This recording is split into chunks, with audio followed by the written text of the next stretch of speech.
This morning, we're sharing a story that highlights the strength of one community despite the ongoing challenges of the pandemic. At 111 years old, Lawrence Brooks has a unique place among surviving World War II veterans.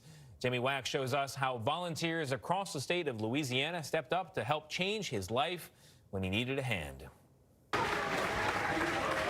After more than a century, you might think Lawrence Brooks had gotten just about every kind of birthday present imaginable.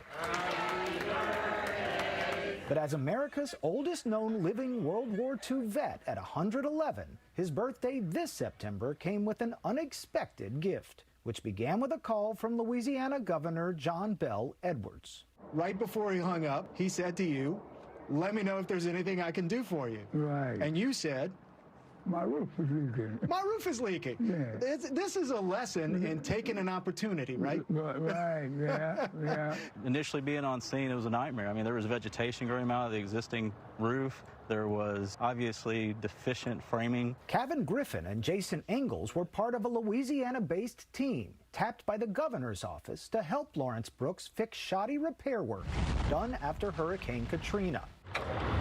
Dozens of community carpenter volunteers answered the call. They fully replaced Brooks' roof, no questions asked. The governor's words were, "Fix the home and his roof just like if it was your own." And so that's what we did. Born in September of 1909, Brooks was drafted during the Second World War into the then still segregated U.S. Army. From 1941 to 1945, Brooks served overseas with the predominantly African-American 91st Engineer Battalion in places like Australia and New Guinea. He took a job as the unit's cook. When I was a kid coming up, I used to watch my mother. My mother used to cook, show me different things by cooking.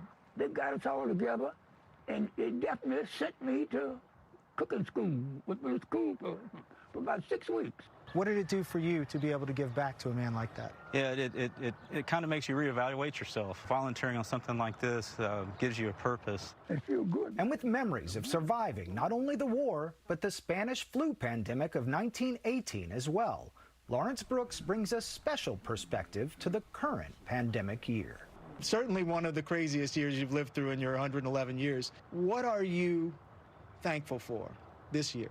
Thankful for my life. Thankful for my daughter that takes care of me. Thank God for everything. For CBS This Morning, Jamie Wax, New Orleans.